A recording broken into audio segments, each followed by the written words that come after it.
Y ahora les vamos a presentar a un ponente mexicano.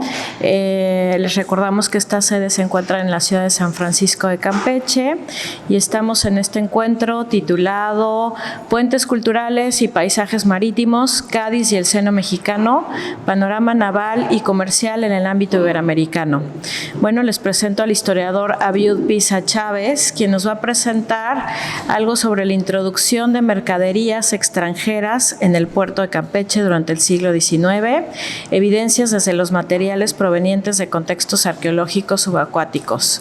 Abiud es historiador de la Subdirección de Arqueología Subacuática del Instituto Nacional de Antropología e Historia, de aquí en el componente de la península de Yucatán. Muchas gracias, Abiud. Muchas gracias. Hola, ¿qué tal? Muy buenos días a todos. Agradezco la consideración para presentar brevemente este trabajo. A ver. Aquí está. Ok. Agradezco la consideración para presentar brevemente este trabajo que resultó a partir de un salvamento arqueológico que la Subdirección de Arqueología Subacuática, Oficina Península de Yucatán de Lina, llevó a cabo en el litoral que corresponde a la ciudad de San Francisco de Campeche, gracias a la oportuna intervención del Centro INAH Campeche. Y bien, como nos presentó la arqueóloga Elena en su conferencia magistral pasada, la costa de la ciudad de Campeche ha sido rellenada desde los años 1960 y hasta fechas recientes en varias etapas para ganarle terrenos al mar. En el 2019 se realizó la más reciente de estas ampliaciones hacia la parte de Sotavento,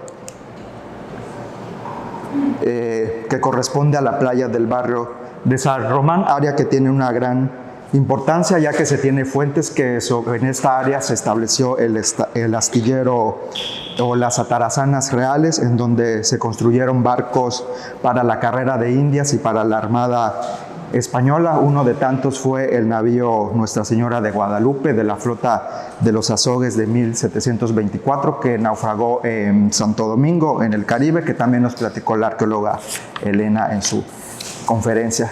Y pues bueno, debido a la dificultad de localizar fuentes sobre este astillero, pues es un tema pendiente para muchos investigadores que han querido abordarlo desde la perspectiva histórica, por lo que hacer una prospección arqueológica en esta playa pues era muy importante, sobre todo para poder identificar posibles vestigios que estuvieran relacionados a este astillero. Y bueno, pues aunque al final no se encontraron, bueno, se logró durante los trabajos identificar los remanentes de un barco de madera del siglo XX, que según las fuentes orales, esta era una canoa muy grande que zarpaba del muelle de San Román y hacía navegación hacia el poblado de Lerma, que es el poblado costero que está a unas cuantas millas náuticas del puerto de Campeche, esto mucho antes de que se construyera la carretera que comunicara a estos puntos. Y es que, pues bueno, antiguamente y hasta muy recientemente toda la comunicación que se hacía desde el puerto de Campeche a las poblaciones costeras se hacía vía marítima. Y pues también resultó la identificación y recolección de una gran cantidad de materiales arqueológicos, de vidrio y cerámica que fueron analizados y catalogados, identificados en su mayoría como de procedencia extranjera, siendo restos de vajillas y botellas que servían para contener cervezas, vinos, licores y aguardientes, que cronológicamente están ubicados para mediados del siglo XIX. Y bueno, la muestra obtenida nos pareció muy interesante, sobre todo para investigar el comercio marítimo de importación y también sobre el consumo y la vida cotidiana en el puerto de Campeche posterior a 1821. Ya estábamos hablando de la época independiente. Y pues bueno, en esta época México impulsó mucho el comercio extranjero para poder enriquecer sus arcas a través del cobro de los aranceles. Y bien, la primera problemática fue que en Campeche los documentos procedentes de la aduana marítima pues son muy escasos. Solo un reducido número se encuentran en el Archivo General del Estado, pero corresponde mucho a temas administrativos o están muy deteriorados para su consulta. Sin embargo, tuvimos la oportunidad de consultar un acervo bastante interesante que fue el archivo de la Casa de la Cultura Jurídica de Campeche, donde pudimos tener información del tipo de mercaderías extranjeras que circulaban en el puerto de Campeche, pero en su faceta ilícita.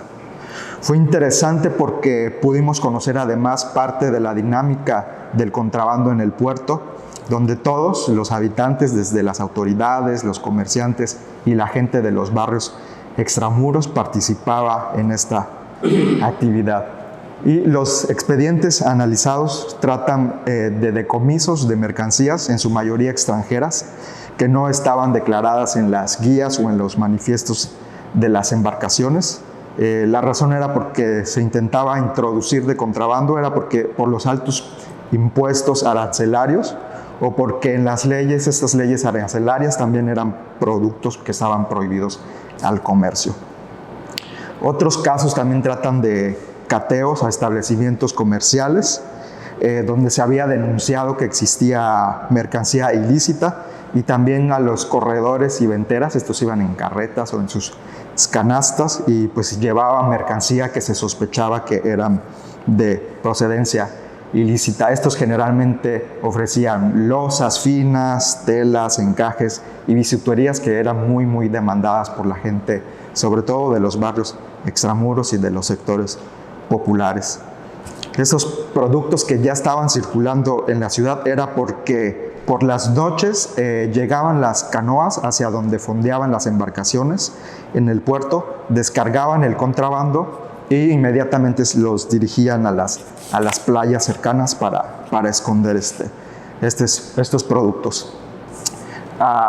Este cuadro que se elaboró pues nos muestra esta gran cantidad de productos de contrabando que circulaban en la ciudad. Vemos que en su mayoría se tratan de vinos y de licores, pues bueno, siempre son los más consumidos y demandados. Ginebras, ron habanero, vinos franceses, champán, etc. La siguiente. Vemos también la presencia de muchas piezas de vajilla, loza fina. También se menciona muchas telas, textiles finos como los ruanes, los brocados, los terciopelos, que eran muy demandados. Las bisuterías también son otros objetos, que los botones de nácar, los collares de mostacillas, los abanicos, las gargantillas, pues que nos hablan mucho de la moda y de la exigencia de la población de esta época. Y en su mayoría estos productos llegaron procedentes de puertos como de La Habana, en Nueva York, Filadelfia, Nueva Orleans, Charleston, Boston, Liverpool y Bremen, Alemania. Vemos la siguiente. Bien, la muestra de los materiales arqueológicos recuperados de la playa de San Román a Sotavento de Campeche, bueno, estas que les voy a presentar es la muestra más significativa de la gran cantidad que encontramos. De acuerdo a los análisis, bueno, tenemos estas vajillas de borde de concha que son identificadas de procedencia inglesa, las transferencias de colores en azul y ocre, que también son muy características de las losas británicas. También tuvimos la oportunidad de encontrar piezas que tenían sellos de las fábricas de Stratfordshire, de Wedgwood, que pues proceden también de Inglaterra. También hay losas que son procedentes de Francia, estos blancos finos y transferencias en color moca, y restos también de botellas de Grés, que también son británicas, que se servían para contener bebidas como la cerveza y la ginebra. La siguiente. También encontramos una gran cantidad de muestras de vidrios, de picos de botellas, de fondo de botellas y botellas completas. En su mayoría vemos aquí una botella cuadra. Bueno, esta botella tiene su origen desde el siglo XVIII, pero específicamente estas tienen sellos de la fábrica de Vandenberg & Company, que son holandesas, de origen holandesa. Es una fábrica que se estableció a mediados del siglo XVIII, que servían para envasar estas bebidas alcohólicas, y encontramos un gran remanente de estos fragmentos, fondos, cuellos, y en específico esta es una botella que fue donada por pescadores del barrio de San Román, que fue extraída en las cercanías. También vemos botellas que tienen fondo de tipo push-up, que estas son para envasar bebidas gaseosas como el champán, que es de procedencia francesa. Encontramos muchos remanentes de estas botellas, también fondos de algunas botellas que tienen el sello W&C, que son de una fábrica estadounidense también de mediados del siglo XIX, una botella que servía para almacenar cerveza, y también una botella que tiene la inscripción Vin de Bouillot de París, que hemos encontrado en los diarios, en los periódicos de la época, que era un tónico medicinal muy popular en el puerto, que servía para curar las calenturas, los vómitos y las diarreas, y también tuvimos la oportunidad de encontrar estos materiales. Y bien, la formación de este contexto puede obedecer al desecho, a la dispersión o arrastre a la costa de objetos que formaron parte del consumo y la vida cotidiana de los habitantes del puerto de Campeche, específicamente de los que vivieron en el barrio extramuros de San Román. Cabe comentar que este asentamiento desde el siglo XVI fue habitado por un sector modesto dedicado a la pesca, a la marinería, a la carpintería de ribera, también labriegos, y al servicio doméstico de las familias intramuros, que pudieron tener acceso a estas mercancías suntuarias de exportación tanto por el comercio lícito como el ilícito. En este sentido, se documentaron en el archivo de la Casa de la Cultura Jurídica 3 casos de cateo y decomiso de contrabando en la tienda del comerciante Francisco Clausal, en la casa de una mujer de nombre Marcelina Castro, y en una bodega cercana a la playa de San Román que perteneció al comerciante Buenaventura Olivier. Y bueno, pues a manera de conclusión, la contextualización histórica de los materiales recuperados en el salvamento arqueológico de la playa del barrio de San Román en la ciudad de San Francisco de Campeche fue un ejercicio interesante para conocer la introducción de algunas de las mercaderías de importación en el puerto de Campeche hacia la primera mitad del siglo XIX, principalmente su distribución ilícita. Y pues bueno, de esta manera losas finas, cervezas, vinos, telas, entre otros, pudieron ser asequibles entre las clases no privilegiadas de los barrios extramuros, como los del barrio de San Román. Pues bueno, les agradezco mucho su atención. Gracias. Muchísimas gracias al historiador Abiud Pisa Chávez por esta charla, donde se introduce también la evidencia material arqueológica de la bahía de Campeche, este puerto que nos alberga en este encuentro. Ahora les voy a presentar al doctor Jesús González Beltrán, de la Universidad de Cádiz, también del Departamento de Historia Moderna, Contemporánea de América y del Arte, quien nos va a presentar la ponencia Tripulaciones de la Armada, navegando entre dos mundos. Buenos días a todos y a todas. Voy a presentar aquí, gracias a la invitación que se nos ha realizado, una ponencia que ya tuve ocasión de presentarla para su publicación. Todavía está en prensa, por lo tanto no la tenemos.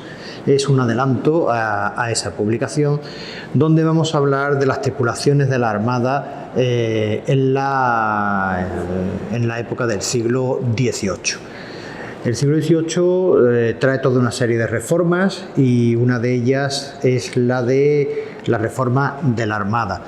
Una Armada que tiene que responder a una serie de necesidades específicas en este momento, que son los peligros que se presentan en las comunicaciones entre los diversos territorios de la monarquía, preferentemente entre los territorios americanos y los europeos.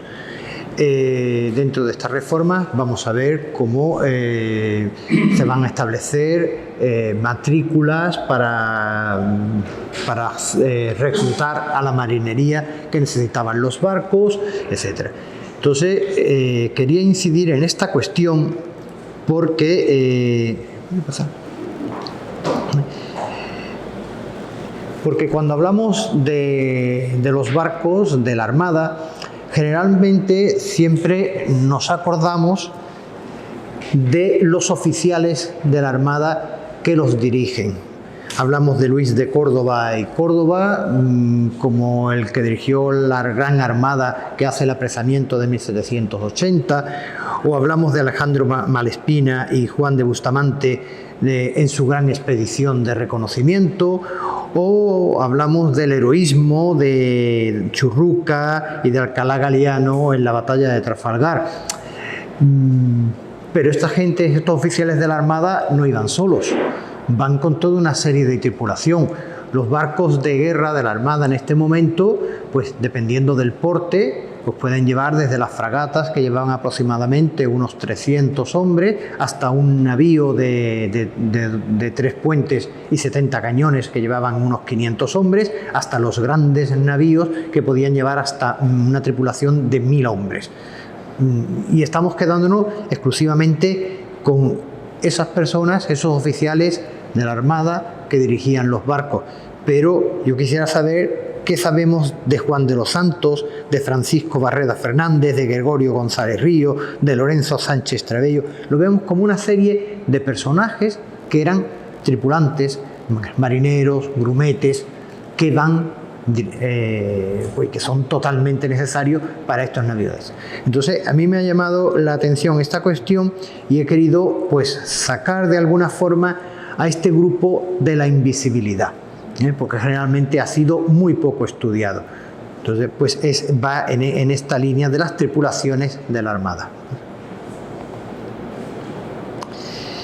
Estas tripulaciones de la Armada, lo que llamamos la gente de mar, la vamos a distinguir en dos, que serían, por una parte, los oficiales de mar, que son pilotos, los pilotines, los contramaestres y los guardianes, y por otra parte la propia, lo que llamamos la marinería, que serían los pajes, los grumetes, los marineros y los artilleros, que en verdad los artilleros serían marineros de preferencia.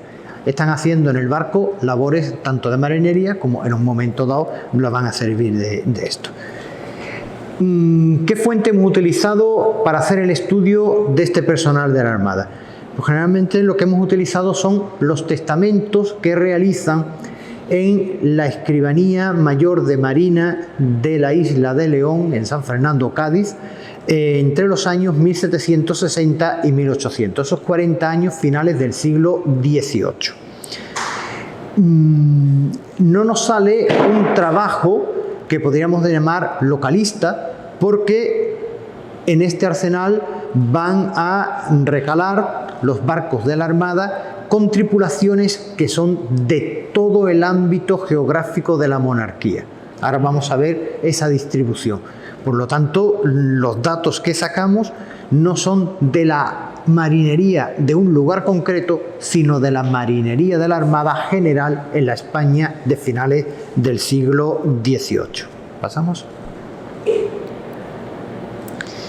Bien, esa muestra documental aparecen multitud de testamentos, pero a nosotros los que nos interesaban eran los testamentos que habían dejado esta gente de mar específica. Entonces, entre 1760 y 1800 vamos a encontrar más de casi 500 protocolos de testamento de estas personas. Nosotros hemos hecho una cala donde hemos cogido un año de cada 3 y nos ha quedado una muestra de unos 202 testamentos. Es una muestra bastante significativa si la comparamos con otros estudios que se han realizado, no tanto utilizando esta fuente de los testamentos, sino otra fuente que son los expedientes de los bienes de difuntos. Generalmente van en esta línea de esta cantidad para el tiempo concreto. Indicar de todas formas que aunque hemos cogido 40 años, la distribución no es homogénea y la gran mayoría de los testamentos se recogen en solamente 10 años y principalmente entre los años 1777 y 83, coincidiendo con la guerra naval en la que participamos de la independencia de los Estados Unidos. Bien, una vez que sabemos de qué gente estamos hablando, de qué tripulación, quiénes son los tripulantes, hemos situado el periodo, vamos a ver algunas de las características. Cuando nosotros nos acercamos a estas características y hemos visto la bibliografía, la escasa bibliografía que hay dedicada a este grupo de gente de mar, generalmente entramos en muchos tópicos. Aquí, una vez que analizamos la fuente, muchos de esos tópicos se nos van a corroborar, pero lo estamos corroborando ya con datos encima de la mesa, no simplemente porque digamos estos son de tal lugar o son analfabetos. Aquí vamos a verlo con datos concretos. Lo primero que nos aparece es la distribución que hemos encontrado de testamentos de esta gente de mar. Está claro que, por ejemplo, vemos que de los oficiales solamente hay apenas un 9% de los testamentos y de la marinería el 91%. Esto prácticamente responde a los porcentajes que había de las tripulaciones. Generalmente un poquito quizás sobrevalorado en el caso de los oficiales, porque en el caso de los oficiales de pilotos a guardianes en un barco no iban más allá del 5% y aquí tenemos casi un 9%, y los tripulantes ese tanto por ciento que tenemos de más en los oficiales lo tenemos de menos en los oficiales.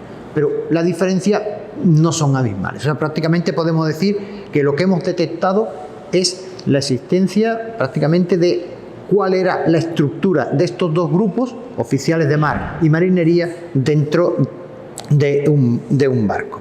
Y después lo que detectamos es prácticamente una similitud de los porcentajes entre artilleros, marineros y grumetes, cuando la normativa nos está indicando que de los primeros tiene que haber muchos más que de los últimos. ¿Por qué es esto? Pues precisamente muchas veces porque no hay en los barcos en esta época, encontramos tanta gente profesionalizada a un nivel superior, por lo tanto los contratan en un nivel inferior, y además eso llevaba también una cuestión económica. Muchas veces se les contrata en una categoría inferior para pagarles menos dinero. No es lo mismo, aunque las diferencias no son abismales, pero contratamos a muchos grumetes, más de los que tienen que ir, y menos marineros de los que tienen que ir. Se me ha ido. ¿Pasamos? Que se me ha ido el. Ahí está.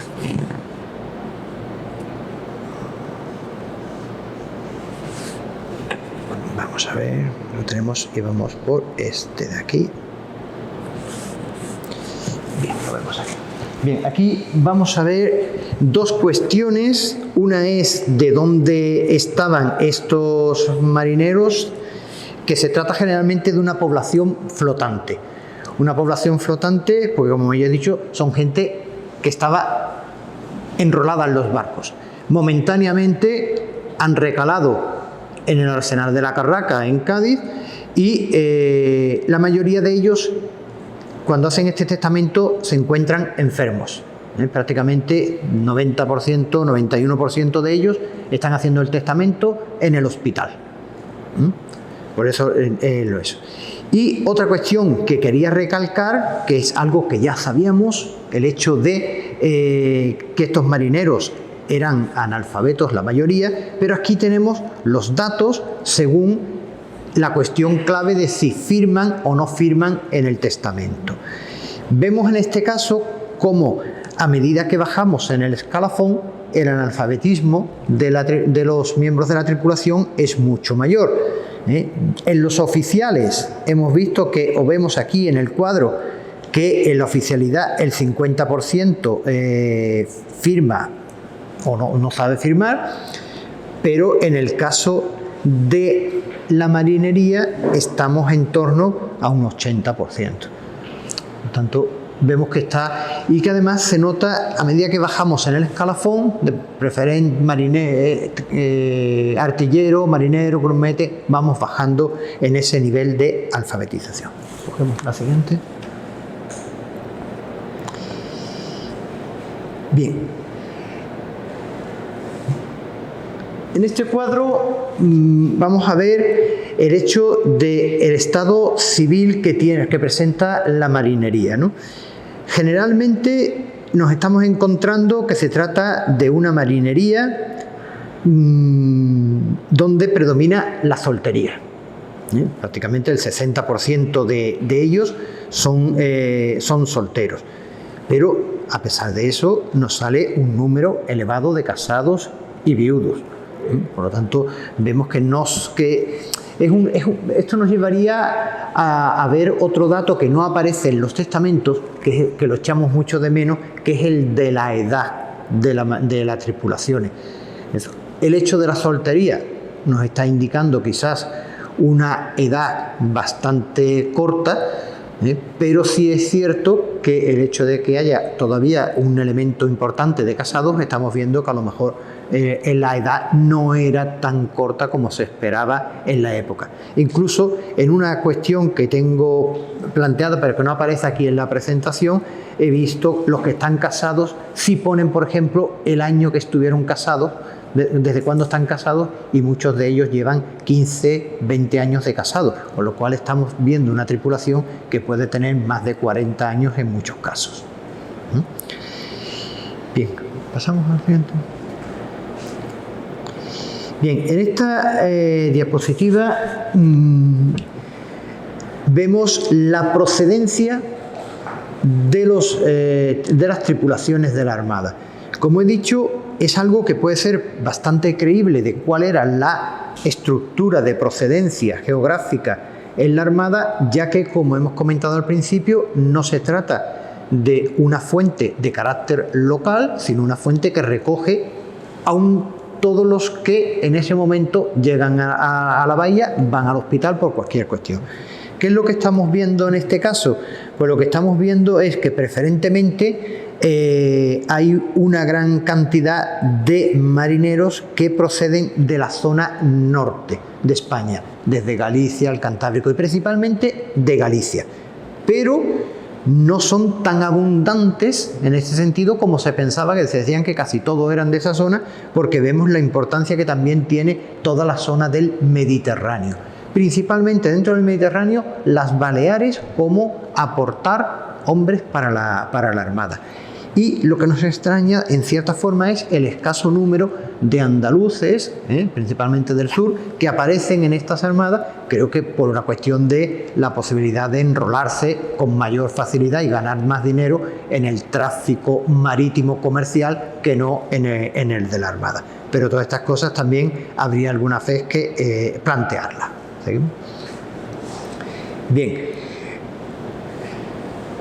Otra cuestión que podemos ver es la religiosidad de este grupo.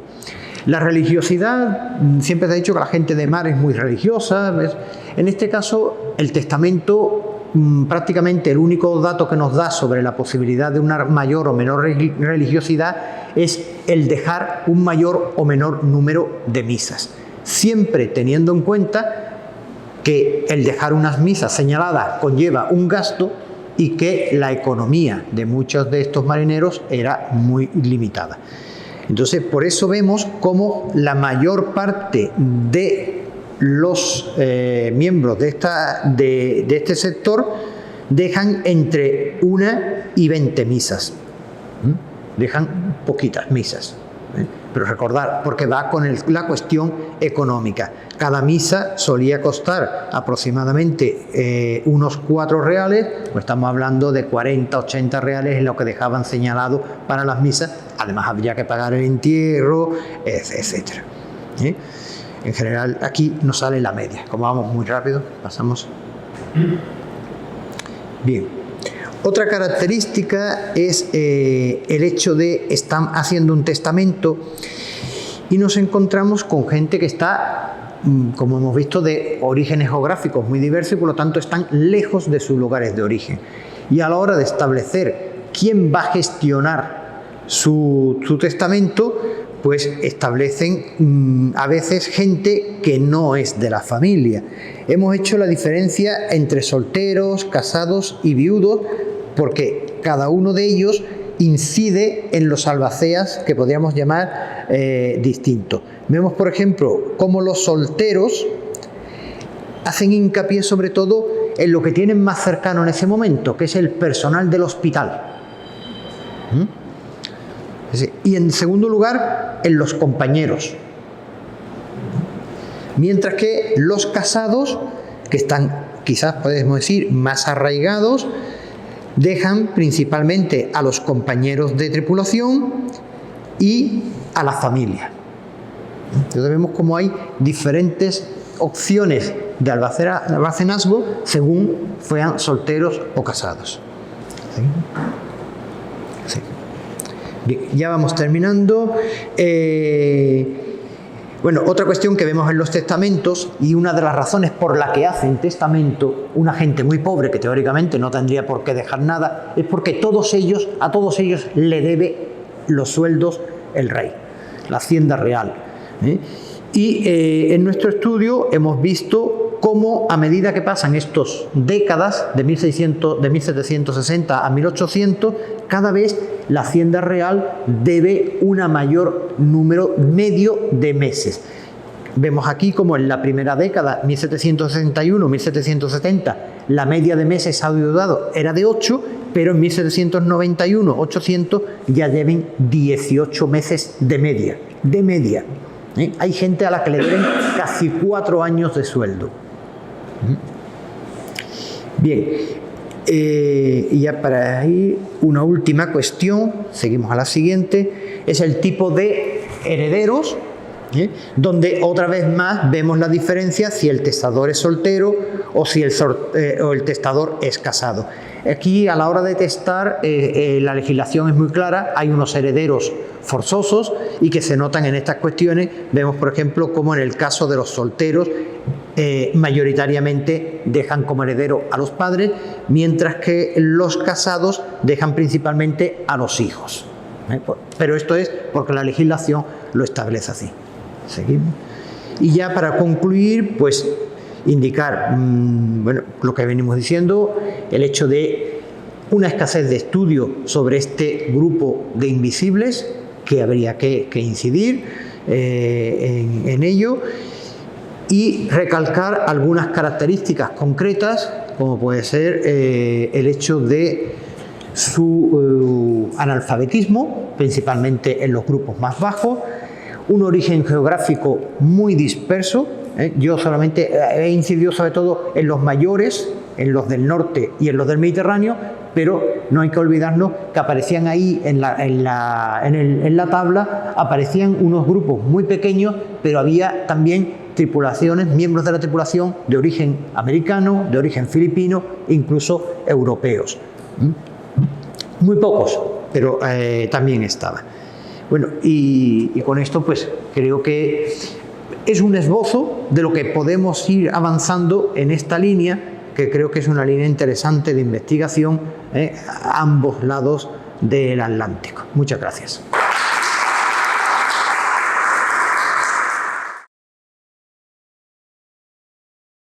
Gobierno de México. Segundo piso de la Cuarta Transformación.